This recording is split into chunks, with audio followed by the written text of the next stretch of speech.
He's a billionaire raised in a world of privilege. She's a young black housekeeper fighting to be seen. When their lives collide, everything changes. This isn't just love, it's a battle against the odds. Watch till the end. Don't forget to subscribe and join us for more real stories that matter. The hum of silence in the penthouse was broken only by the soft swish of a feather duster brushing over a grand piano's glossy lid. Elise worked quietly, focused, her movements precise. Every morning she arrived before sunrise, changing into her uniform in the small service room off the garage, a modest, fitted brown dress, white apron, simple sneakers.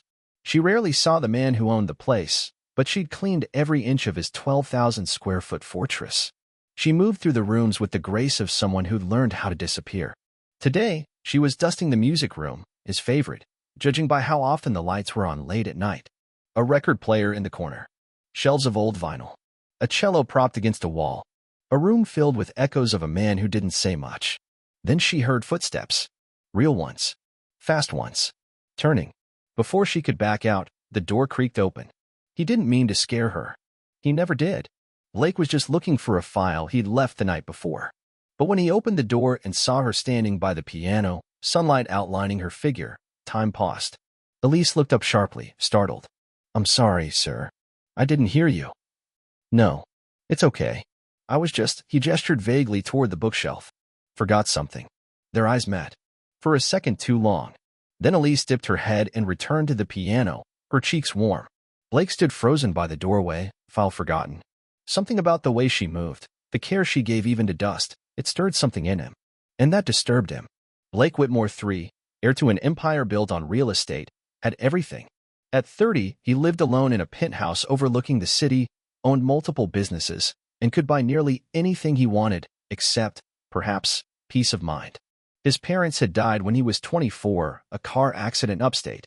He buried them with a clean suit, a tight jaw, and a deep well of confusion. They had raised him with rules, tradition, and a clear understanding of who they were and who he was supposed to be, and who he was not supposed to be. His father, a cold man with a firm handshake, believed in lines, between classes, between races, between people. His mother had once said, when Blake brought home a photo of his middle school science partner, a girl named Alicia, "She seems nice. But not for you." And Blake had nodded, too young to push back. Too afraid.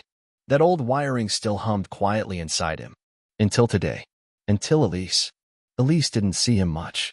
Only on rare mornings like this one, or evenings when he came home unexpectedly early and she was still finishing up. But she'd noticed things. He never raised his voice. Never looked at her like she was invisible, the way many rich men did with their help. He always said thank you. He once held the elevator for her when she was carrying supplies. And he was handsome. Tall, well-groomed, thoughtful eyes behind a calm face. But more than that, there was a sadness in him she couldn't name. A few of the other housekeepers joked about him. Rich and lonely. Maybe we should slip him our number, Maria once laughed. But Elise never joined in. She didn't dream of rich men. She dreamed of freedom. That evening, Blake stood by the window in his study, staring at the skyline. The sky was purple and gold, the kind of sunset that felt cinematic. Behind him, a jazz record spun quietly on the player. He took a sip of whiskey, but it did nothing to quiet his thoughts. Why did he keep thinking about her? Why, when he had board meetings, contracts, million-dollar decisions to make, was his mind circling back to the way she touched that piano? His parents would have hated it. His father would have said, "You don't cross those lines, Blake. It sends the wrong message." His mother would have smiled tightly and asked, "Do you really know what kind of girl she is?" But his parents were gone, and Blake was no longer a child. The next morning, Elise entered the penthouse earlier than usual. She had to finish the east wing before the guests arrived that evening. The house was still, quiet. She was wiping down a glass wall near the hallway when a voice startled her. "Elise." She turned fast, cleaning cloth still in hand. He stood at the end of the corridor, barefoot, casual, holding a mug of coffee. "I didn't mean to startle you," he added quickly. Elise shook her head. "No, it's all right, Mr. Whitmore." "Blake," he said. There was a long pause. Elise blinked. "Sir. My name. It's Blake." She stood there, unsure what to say. No one had ever told her that before in a house like this. It felt intimate. "Okay," she said finally. "Blake." He smiled. A real smile. The kind that curled a little unevenly, like it hadn't been used in a while. Then he turned and walked away. Later that day, Maria cornered Elise in the service hallway. You were talking to him. He talked to me. And Elise shrugged, wiping her hands on a cloth. He told me to call him Blake. Maria's eyebrows jumped. Girl, don't start. I'm just saying. She leaned closer, lowering her voice. You know where we come from. People like that don't just notice people like us. Unless they want something. Elise's jaw tensed. Maria meant well. But Elise wasn't naive. She just didn't believe in writing people off before they even spoke. She had grown up in the south side of Atlanta, raised by a grandmother who cleaned houses for a living. Her mother had vanished when she was 10. Her dream, the one that kept her going, was nursing school. She took the cleaning job to pay for night classes. Quietly, patiently. And if someone noticed her along the way, really saw her, did that make her foolish? Or human? That evening, after the guests arrived and the penthouse buzzed with soft laughter and clinking glasses, Elise stayed in the shadows, tidying behind the scenes. Blake moved through the party with practiced ease, but his eyes kept drifting. To the hallway. To the doors she'd passed through an hour ago. To the thought that maybe, just maybe, this girl he barely knew could shake the foundation of everything he believed. Blake didn't sleep much that night. Even after the last guest had left, after the dishes had been stacked and the lights dimmed, his thoughts refused to settle. He sat on the edge of his bed in silence, the city below him blinking with 1,000 indifferent lights. Elise. Why couldn't he stop thinking about her? He wasn't a teenager. He was 30, polished, accomplished, and very much in control of his world. And yet, the image of her, the way her hair curled behind her ear, the way her eyes dropped respectfully when he entered a room, looped in his mind with the stubbornness of a forgotten song lyric. It wasn't lust. Or maybe it was, at first. But now, it was something far more dangerous. The next day, Elise arrived early again. She didn't expect to see Blake, especially not in the downstairs library at 7 in the morning, pacing barefoot in gray sweatpants and a long-sleeve tee. She froze when she walked in. He looked up. His eyes caught hers like it was planned. Sorry, she said quickly, gripping the edge of her cart. I can come back later. No. It's all right. He sounded tired. You're fine. She hesitated, then pushed the cart farther into the room, pretending to rearrange a stack of magazines that didn't need rearranging. He watched her. Finally, he asked, Do you like it here? She paused, slowly turned to face him. This house, she asked. He nodded. Elise looked around, at the expensive books that no one read, the grand fireplace no one lit, the oversized windows that never opened. It's beautiful, she said truthfully. And cold, she added softly. Blake raised an eyebrow. Cold. She shrugged. It feels like a hotel. No photos, no mess, no life. He smiled. Not out of amusement, but because she was right. It was cold. And he had built it that way. Later that day, Blake had lunch with Marcus Langford, a childhood friend and business partner. They met at a private rooftop club downtown, quiet, tasteful, expensive. So, Marcus said between sips of sparkling water, how's life up in the clouds? Blake smirked. Same as always. Still living alone in that glass palace of yours? Blake nodded. You say that like it's a bad thing. I say that like it's a lonely thing. Blake didn't respond. Marcus leaned in. You need a woman, man. Or, whatever you need. Someone. Anyone. I'm not interested. Marcus laughed. That's a lie. Blake glanced down at his plate. There was no point lying. Marcus knew him too well. Okay, Blake admitted. There's someone. Marcus raised his eyebrows. Finally. So, who is she? She's a housekeeper. Marcus blinked.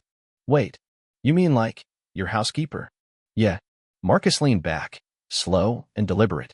She black. Blake looked up sharply. Does it matter? Marcus didn't answer at first. Not to me, he said finally. But you and I both know your parents would have spun in their graves. I'm not them. Maybe not. But you were raised by them. And that stuff, it stays. Blake clenched his jaw. I know.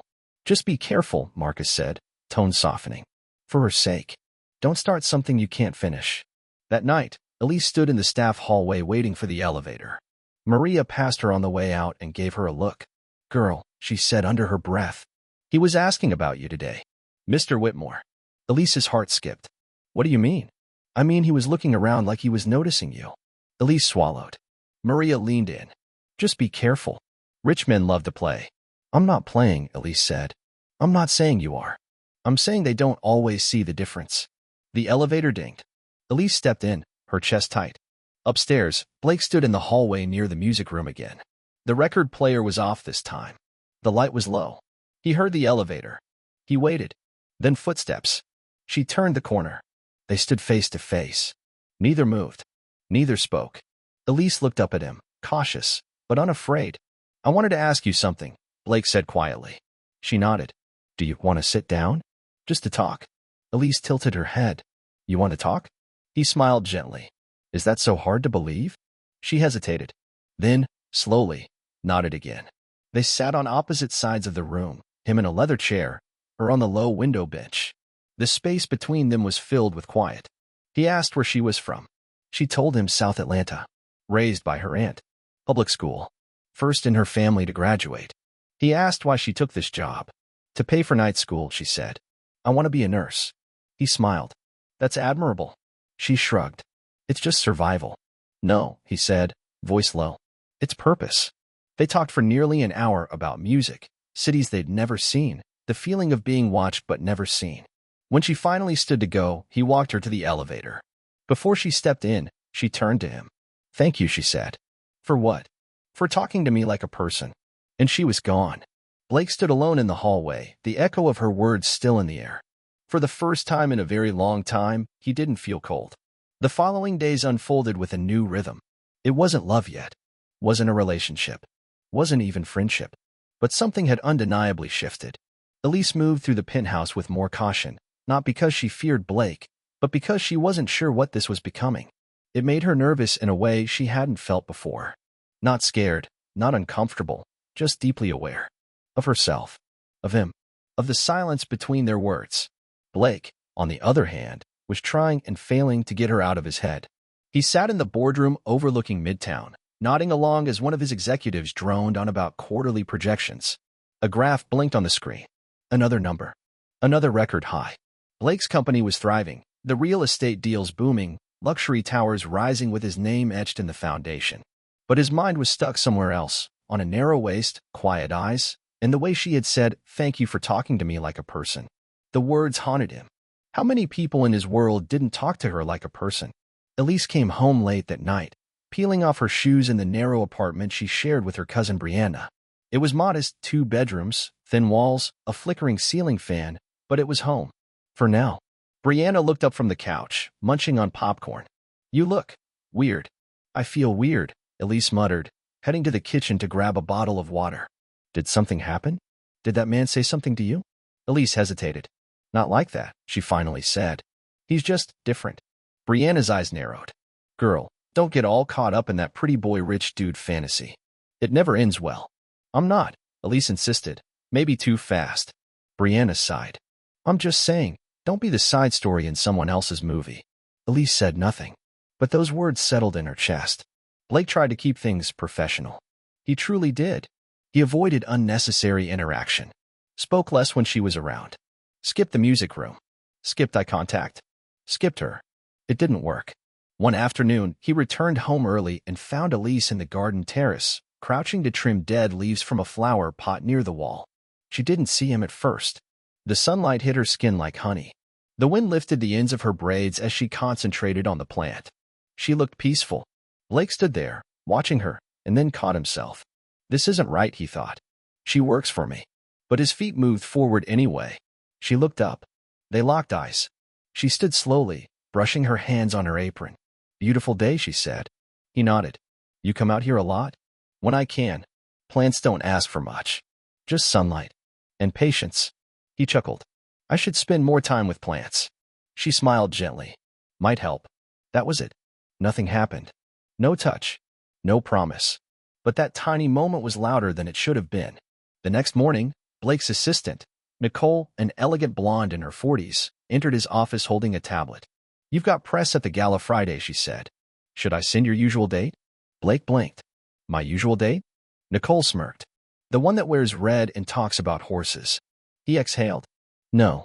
No date. Are we keeping it low-key?" "Something like that." She tilted her head. "You look distracted." "I'm fine." Nicole placed the tablet on the desk and hesitated. "Blake, we've worked together a long time." "I know. You grew up in a house where certain things were never said out loud," she said carefully. But you don't have to carry that silence forever. He looked at her. She didn't flinch. Then she added, just be honest with yourself, whatever it is, and left the room. That night, Elise stayed late to polish the woodwork in the foyer. The others had left hours ago. The penthouse was quiet. Blake heard the faint sound of cloth against oak and stepped out of his study. She was kneeling on the floor, cleaning the baseboards. The sight stopped him, not because of her posture, but because of what it symbolized. A black woman on her knees in a house built by white money. A scene that would have made his grandfather proud and Elise ashamed. He felt nauseous. Elise, he said, voice tight. She looked up. Let me help you. She blinked. Sir. I said. He moved forward, grabbing a second cloth from the cart. Let me help. She stared, unsure whether to laugh or protest. You don't need to. I want to. They knelt side by side, both wiping the same trim silently. And then she said it. Why are you being kind to me? He stopped. I mean, she continued, I'm not saying you shouldn't be. But people like you, they usually aren't. He looked at her, serious.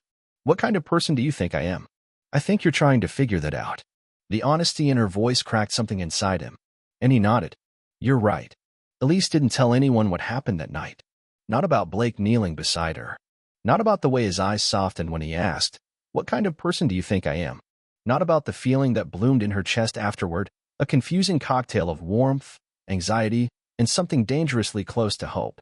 She kept it tucked away, like a secret photograph hidden in a drawer. But something had changed. That line, the one between employer and employee, between rich and poor, white and black, it was still there. But it had shifted. It no longer felt like a wall. It felt like a tightrope. And Elise was walking it. The next morning, Blake called Nicole into his office again.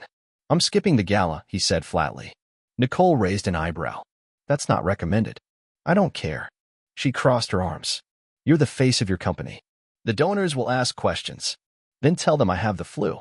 You haven't missed a charity event in 5 years. Then it's time I missed one. Nicole hesitated, then placed a hand on her hip.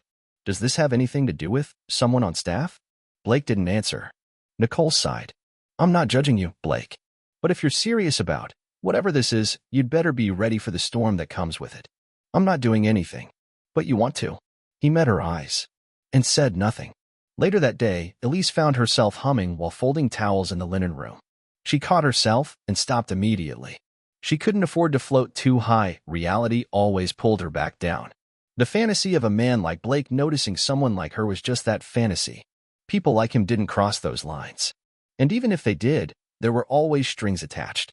She remembered what her mother used to say, love don't mean much when the world already decided who you're allowed to love. Still, she kept thinking about him. His voice. His kindness. His questions. He wasn't like the others. But she'd seen too many good men fold under pressure when it came to race, class, and perception. The world was not kind to people who crossed invisible fences. That evening, Blake lingered by the hallway near the elevator. He hadn't planned to. He told himself he was just stretching his legs.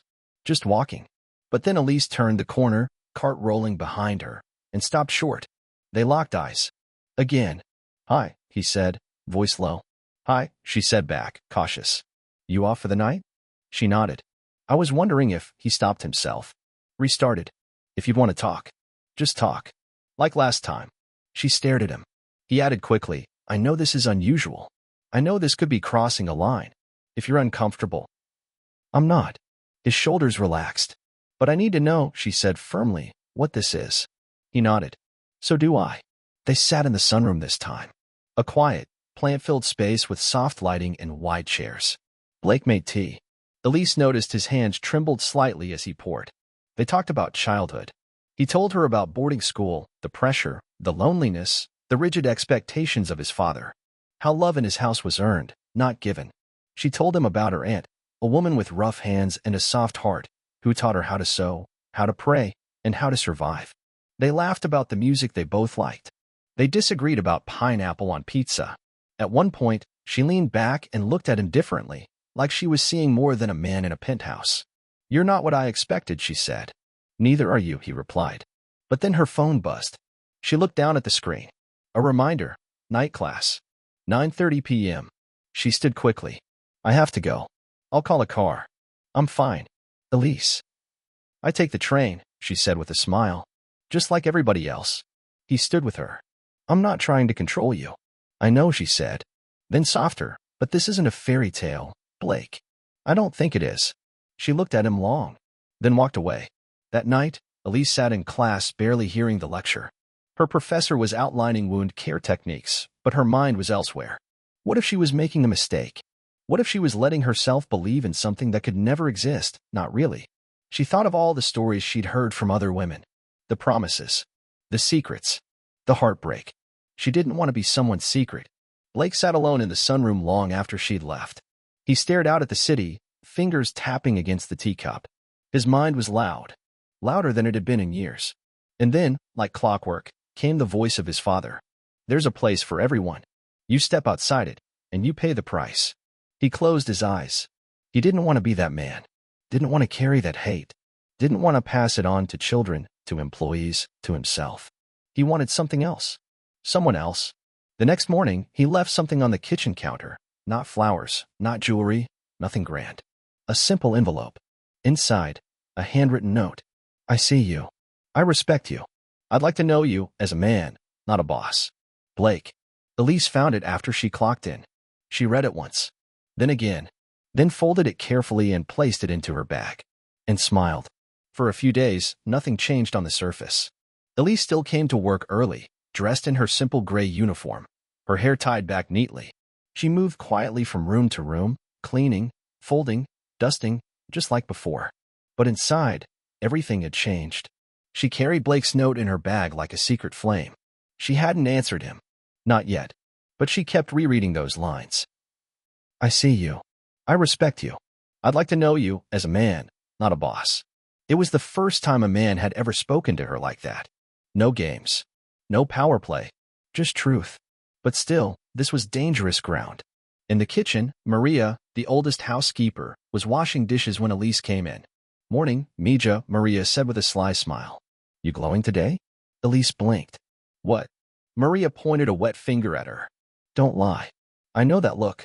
Elise laughed softly. It's just a good morning, that's all. Maria turned off the faucet and dried her hands. She walked closer and lowered her voice. Listen, I don't know what's going on. And I don't need to know. But rich men like him? They don't live in the same world we do. I know. I mean it. It's not just money. It's walls. Built deep. Around their hearts. Around their image. Around everything. Elise said nothing. Maria added, just be careful. You deserve more than to be a secret. Those words stuck, like glass in her throat. Blake was in a meeting when Nicole approached with her iPad. Media team wants a final decision on the campaign shoot, she said. Also, you've been trending. He looked up. Trending. She turned the screen. There it was, a photo, him entering his building late at night, a shadow of a woman behind him. The caption, Billionaire Bachelor Not So Alone? Blake frowned. Who took this? Paparazzi are getting more desperate. You've been a ghost socially. People are curious. He handed the tablet back. Let them be. Nicole paused. If there's someone in your life, she should know what this attention means. What they'll say. Especially if she's. She didn't finish. She didn't have to. He nodded slowly. That evening, Elise was dusting the library when Blake appeared in the doorway. He didn't speak at first. Just watched her, the golden light behind him casting long shadows on the floor. She turned. Their eyes met. I got your note, she said quietly. I wasn't sure you would respond. She hesitated. I wanted to. But. She put down her cloth and stepped closer. But this isn't just about feelings, Blake. There are eyes on you. And me. I don't care what people think. You should, she said. Because I can't afford not to. He looked at her. Really looked at her. I never wanted to hurt you. Then don't start something you can't finish. I want to try, he said, voice raw. Even if we fail. Even if it gets messy. She stepped even closer, so close he could smell the clean citrus of her skin. You don't know what messy really is, she whispered. But I do. And with that, she walked away. The next day, the whispers started. Elise felt them before she heard them. Two of the catering staff paused their conversation when she walked past. The concierge at the front desk looked at her a little too long. Even the driver offered her a strange half-smile as she exited the staff elevator. Word was spreading.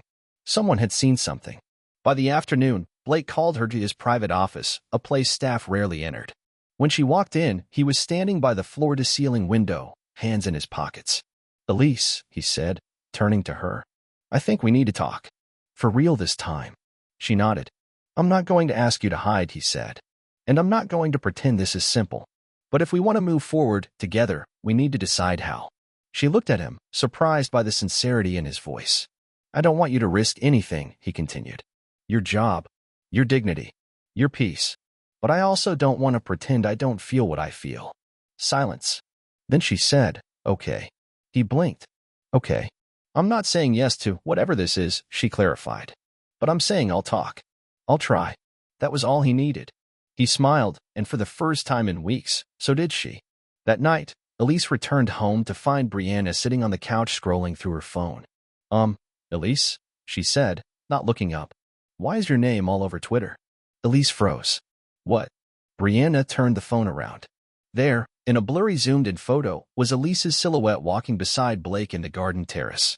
The caption, Whitmore's mystery woman revealed? Elise felt like the air had been sucked from the room. No, she whispered. They know who you are now, Brianna said gently. All of them. The next morning was nothing like the ones before. Elise didn't wake up to quiet. She woke up to her cousin shaking her shoulder. Elise, get up. Now. Elise sat up, disoriented. What's going on? Brianna handed her the phone with the screen already open. There were dozens of missed calls. Unknown numbers. Messages from people she hadn't spoken to in years. And then there was the headline. Billionaire Blake Whitmore linked to Black Housekeeper in secret romance. Her breath caught. Below the title was the photo from the garden, her side profile, unmistakable. In the same article, someone had leaked her full name. And the comments were already swarming. She's just after his money. This is why you don't hire staff like that.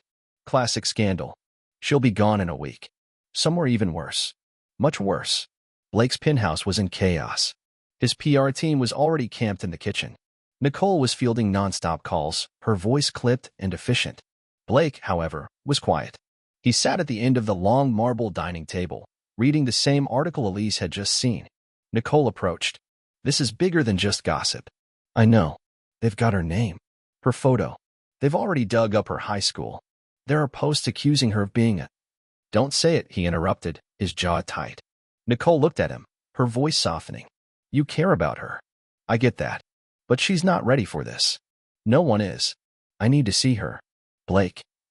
I need to talk to her. Before the world breaks something we just started building. Elise stayed home that day. She didn't tell the agency. She didn't answer the calls. Instead, she sat on the edge of her bed, legs tucked up, phone in hand, trying to breathe. The internet had found her. The world had found her. And it didn't care about nuance. To them, she was the stereotype, the poor black girl seducing the white billionaire. No one cared that she'd done nothing wrong, that they hadn't even kissed, that she'd been the one holding the line. They only saw what they wanted to see. And now her world was caving in. There was a knock at the door. Brianna looked through the peephole, then turned back to Elise. It's him. Elise hesitated. Her heart pounded. But she nodded. Let him in. Blake stood in the doorway in a black coat, his hair damp from the rain. He looked tired. Not from lack of sleep, but from the weight of something bigger than both of them. I'm sorry, he said. I know, Elise whispered. I didn't want this. Neither did I. They sat together on the worn couch, and for a long time, they didn't speak. Then Blake said, I can make them take it down. I can send lawyers after every site that posted it. Elise shook her head. It's already out. You can't undo a storm, Blake. He nodded. What do you want from me? She asked, quietly. I want to make this right. You can't. I can try. She turned toward him. Her eyes were tired but steady.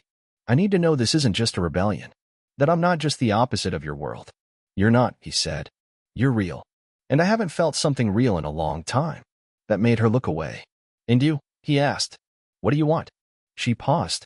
I want to stop feeling ashamed for something that isn't shameful, she said. But I don't want to become the woman everyone points at like I'm the scandal. You're not.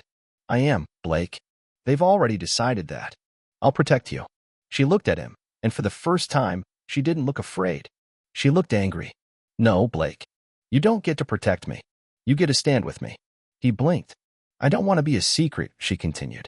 And I don't want to be your private revolution. I want to be a partner. Someone you choose even when the headlines turn. I do choose you. Then do it publicly. The challenge in her voice was calm, but firm. Later that night, Blake posted a statement. No PR filters. No team edits. Just his words. Her name is Elise Freeman. She's intelligent, strong, compassionate, and she works harder than most people I know. I'm not ashamed of knowing her. I'm honored. If you've got questions about our story, ask me. But leave her out of your hate. And if your love for me ends because I respect a woman who doesn't look like me, then maybe it wasn't love at all. Within minutes, the post went viral. Support flooded in. But so did the backlash. The line was drawn, and they were on one side of it together. For 2 days, Elise didn't leave the apartment. She kept the blinds closed, turned off her phone, avoided the internet completely. Brianna, bless her, did what she could, made tea, cooked rice and beans, sat beside her in silence. But even she could tell, Elise wasn't just hurt. She was exposed. What had been personal was now public. The world had twisted her into a symbol, and symbols don't get to rest. They get praised, hated, debated, erased, all without consent. And somewhere in that noise, Elise was still trying to remember who she was. Meanwhile, Blake's post had ignited a firestorm. On one side, support, admiration, people praising his courage, calling him a rare man in power who isn't afraid to stand for love. On the other, backlash, thinly veiled racism disguised as concern. Business partners threatening distance. One investor publicly pulled out of a deal. Nicole was livid. You think this ends with a sweet caption and moral high ground? She snapped, pacing his office. You're a CEO. You've built this brand for 10 years. Now the vultures are circling because you chose to open a door no one wanted opened. Blake sat quietly at his desk. I'm not backing down. Nicole narrowed her eyes. So what, Blake? She moves in? You hold hands in front of cameras? You think this country wants to see that? He stood up, slow, tall, unwavering. I don't care what this country wants to see. I care about what's real. And Elise is real. Nicole stared at him. Then quietly, I hope she knows what she's getting into. So do I, he said. On the third day, Elise stepped outside. Not far. Just the corner store. She wore a hoodie, no makeup, head low. But still, someone recognized her.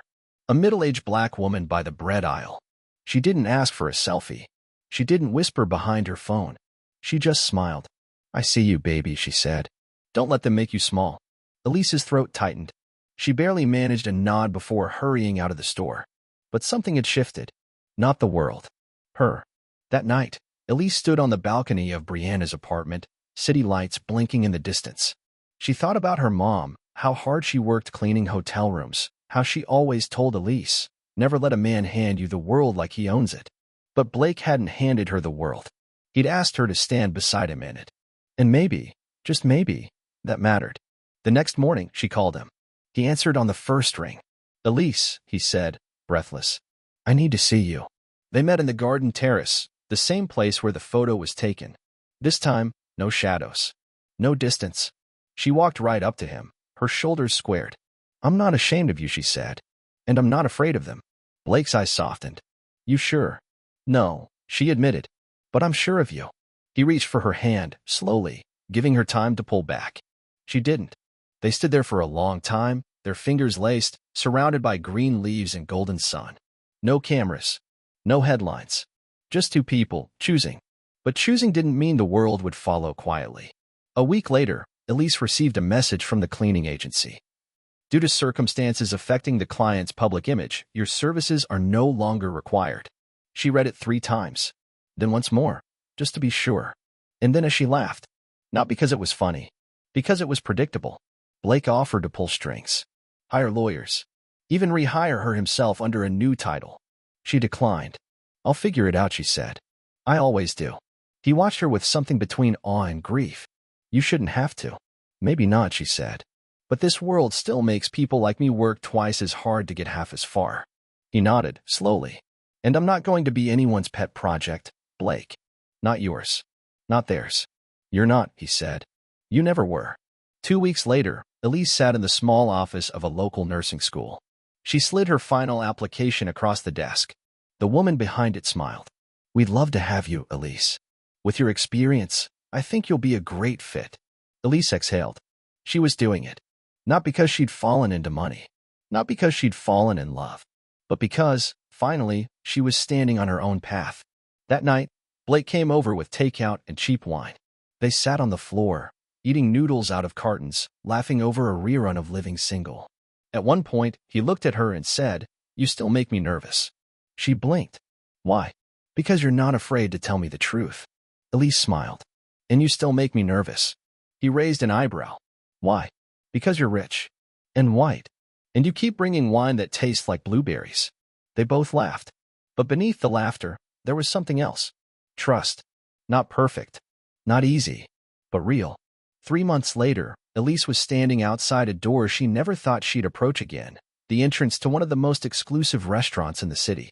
She wasn't here to clean. She was here as a guest. Blake had invited her to dinner, not just the two of them, but with two of his closest business associates. Older white men, both in suits that cost more than her yearly rent back when she still rented. She almost didn't come. But when she looked at herself in the mirror that evening in a soft, deep green dress she had picked out herself, her curls defined, her back straight, she knew she had a right to be anywhere she chose to be. She had earned this. When she entered, Blake stood up immediately. He looked stunned. "You look incredible." "Thanks," she said simply, with a little smile. "You clean up okay, too." He laughed, clearly nervous. "You sure you're okay doing this?" "No," she said honestly. "But I'm here." And with that, he offered her his arm, and they walked toward the table where the two men were already seated. Introductions were polite, even warm. Mr. Langford and Mr. Klein. They made small talk about the weather, the menu, business. Blake didn't bring up anything about their relationship. He let her speak when she wanted. Let her lead when she was ready. At one point, Klein asked, "So, Elise, what field are you in?" "I'm training to become a nurse," she said, her voice calm, clear. "Back in school full-time. It's something I've wanted for a while." Langford nodded. "That's admirable. It's not easy starting over." She met his gaze. "It's not. But it's worth it." There was something in his eyes then. A flicker of respect, maybe. Or maybe he just realized she wasn't what he'd expected. Either way, she held her ground. Later that night, Blake walked her to her apartment building. "You crushed it," he said. "Langford kept texting me she's sharp." Elise grinned. "Did he also say I used the wrong fork for salad?" "No," he laughed. "But I did notice." They stood at the top of the steps. She looked at him, more serious now. "That was a big deal. You letting me be seen at your table." He tilted his head. "It wasn't about letting. You belong there." "That's easy for you to say." "No," he said gently. "It's not. I've spent most of my life sitting at tables built for people who look like me. I'm still learning what it means to share that space." Her eyes softened. "And I'm grateful," he added, "that you gave me the chance to try." She stepped closer. "So what are we?" she asked suddenly. He blinked. "What do you mean?" "I mean, are we just two people figuring it out? Or are we something real?" He hesitated, then said, "We're real. At least, I hope we are. But I don't want to define us by labels just because it makes the world more comfortable." She nodded slowly. "Okay, I can live with that." He smiled and kissed her soft, intentional, right there under the porch light. The next few weeks were quieter. No viral stories. No scandals. Just life. Elise was in class 4 days a week, working on weekends at a community clinic. Blake flew out for meetings, but came back early more often than not. They started spending Sunday mornings together, pancakes, jazz, reading the newspaper like an old couple. It wasn't perfect. Sometimes she felt out of place in his world, like when a waiter mistook her for his assistant at a fundraiser. Or when Blake's ex, a socialite, sent a photo of the two of them from years ago, captioned, "Good luck with your little project." But Elise held her head high. She wasn't a project. She was a partner. One evening, Elise came home to find a small envelope on her bed. From Blake. Inside, a single sheet. "A seat at the table isn't a gift, it's a right. And you remind me of that every single day." Beneath it, a ticket. To a charity gala, formal dress required. With her name printed next to his. As Ms. Elise Freeman. Not +1. Not guest. Just her. The night of the gala arrived like thunder in a quiet sky. Elise stood in front of the full-length mirror in Brianna's tiny bedroom, wearing a floor-length black gown Blake had insisted she choose herself. Simple. Elegant. No diamonds. No designer logos. Just her, and she looked breathtaking. "Girl," Brianna said from the doorway, half laughing, half crying, "I don't even know you anymore." Elise smiled softly. "I don't either." There was pride in Brianna's eyes. But worry too. "You sure about this? These people, they'll smile in your face, but they'll rip you apart before dessert." I know, Elise whispered. But I'm not going to spend my life hiding from rooms I deserve to be in. The ballroom glowed like something out of a movie.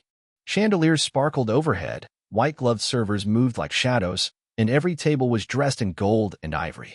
Blake stood by the entrance, tuxedo sharp, hair swept back, his eyes locked on Elise the moment she arrived. You're the most beautiful thing in this room, he said softly, leaning in to kiss her cheek. You say that because I clean up nice, she teased. No, he said. Because you never had to clean up to be worthy. He held out his arm. Shall we? For the first hour, everything went well. They mingled. Elise shook hands with politicians, CEOs, philanthropists. She smiled politely, spoke when spoken to, and kept her answers simple, but not simple-minded. A few people were genuinely kind. Others, less so. A woman with perfect posture and diamond earrings whispered to her husband as Elise walked by. A man, accidentally, called her Blake's nanny. One couple asked where she really came from, even though her accent was pure New Jersey. Elise held her ground, smiled when she had to, gripped her champagne glass like it was armor. But it wore on her. At dinner, she was seated between Blake and a lawyer named Gregory who worked with one of Blake's firms. Gregory was polite, too polite. At one point, he leaned over and said, It's refreshing, to see Blake with someone unexpected. Elise turned slowly toward him. Unexpected how? He chuckled, realizing too late she wasn't playing. Oh, no offense, of course. I just mean, well, most women in this room come from a certain background. Elise tilted her head. You mean money? Gregory blinked. I mean society. She smiled, cold and sharp. And what society would that be? Blake noticed the tension and cleared his throat. Gregory, maybe keep the wine to yourself tonight. But Elise wasn't rattled. She was done shrinking. After dinner, Blake led her to the balcony for air. City lights stretched across the skyline. Music and laughter floated from inside, muffled by the heavy doors. He looked at her, concerned. I'm sorry. Stop apologizing for them, she said, wrapping her arms around herself. You didn't build this machine. No, but I run in it. He paused. I don't want you to get hurt. I already did, she said. But it's not the stares or the whispers. It's the feeling that I'll always be the one who doesn't belong. You do, he said. She turned to him, eyes clear. Then make space for me. Not just at your table, in your world. That means correcting people when they disrespect me. That means standing up even when it's uncomfortable. I hear you. Do you? She asked. Blake looked away. A beat. Then, there's something I haven't told you. Elise tensed. I've been invited to speak at the Legacy Forum. It's a closed event, investors, politicians, founders. One of the most watched speeches of the year. Okay. They want me to talk about innovation, growth, future markets. Elise narrowed her eyes. And I want to talk about you. About this. About how leadership means tearing down rooms that were never built for women like you to begin with. Her mouth parted in shock. But if I do, I could lose people. Investors. Deals. A long silence stretched between them. Elise's voice was quiet, but strong. Then I guess the question is, who are you building your world for? A week later, Blake stood on a massive stage beneath a sleek white banner, the Legacy Forum. Cameras rolled. Reporters scribbled. Elise watched from the back row, heart pounding. Blake adjusted the microphone. He spoke about his companies, his vision, his failures, his lessons. Then he paused. There's something I've been afraid to say, he admitted, eyes sweeping across the room. Because it doesn't fit into the neat version of leadership we like to celebrate. The audience leaned in. I've spent my life in boardrooms filled with men who look like me. And I've benefited from systems that were built by people like me, for people like me. We're shifting in seats now. But a few months ago, I met someone who reminded me that courage doesn't come from having the spotlight. It comes from sharing it. He didn't say Elise's name. He didn't have to. Later that night, Elise's phone buzzed with messages. Some hateful, some grateful. One from her former agency. We'd love to reconnect. She smiled, deleted it, then texted Brianna. Girl, I think we're not invisible anymore. It was Sunday morning. Rain tapped gently on the windows, soft and steady like a second heartbeat. Elise sat curled on the couch in Blake's penthouse, wrapped in a warm robe, a book resting on her knees. Her nursing textbooks lay stacked on the coffee table, but for once, she wasn't studying. She was thinking. About everything. About how just a few months ago, she was scrubbing marble floors, feeling invisible, unsure if she mattered beyond the edges of a mop. Now, people knew her name. Some said it with admiration. Some said it like a question. A few said it like a curse. But no matter how they said it, they saw her. And more importantly, she saw herself. Blake walked in, barefoot, holding 2 mugs of tea. His hair was still wet from a shower, and he had that look in his eyes, the one that meant he'd been watching her, admiring her, quietly stunned by her existence. "I made you ginger lemon," he said. "You trying to fix my throat or win me over?" "Both." She smirked, taking the cup. "Thanks." They sipped in silence for a moment. Then Blake sat beside her, facing the large glass window. The view stretched far city skyline, trees slick with rain, the world blurred in gray and gold. "I never imagined this," he said. "This what? You. Me. This feeling like. We're building something neither of us thought we were allowed to want." Elise nodded, eyes on the glass. "You know," she said quietly, "I used to think love was something for people who had time. People who weren't too busy surviving." He turned toward her. "And now I think maybe love is survival. But not the desperate kind. The kind that says, I see you. And I'm not going anywhere."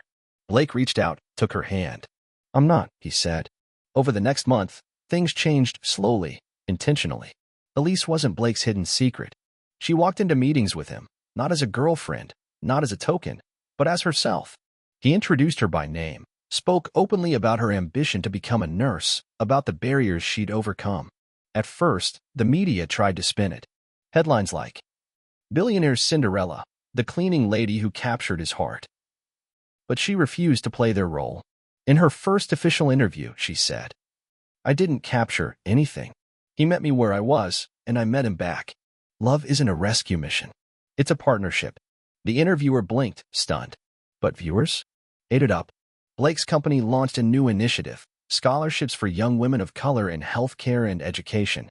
Elise helped design the rollout. She didn't want her name on it.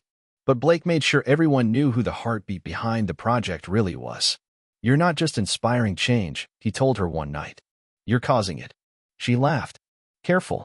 I might start thinking I deserve all this." "You do." Then came the letter. An envelope in the mail, handwritten, no return address. Elise almost threw it out. But something made her open it.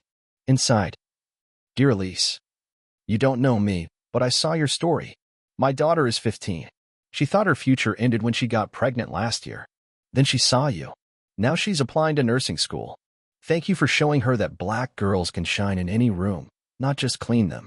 Elise read it 3 times, then cried for 20 minutes straight. One evening, Blake took her to the very first house she ever cleaned in the city, an old brownstone that now sat empty. They stood in front of it, side by side, coats zipped, hands in pockets. "I remember this place," she said. "The woman who lived here used to talk on the phone like I didn't exist. Once, I sneezed, and she asked her friend if the help could catch COVID through the walls." Blake winced. "Jesus. I used to wonder if I'd ever matter outside of a uniform." He looked at her. "You still wear a uniform?" She glanced over, puzzled.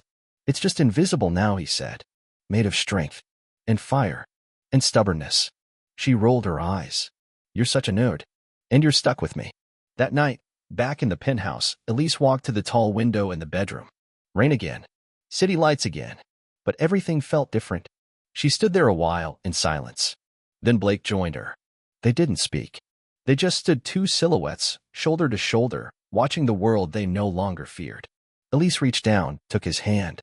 He squeezed once, soft and sure. And together, they breathed in the future.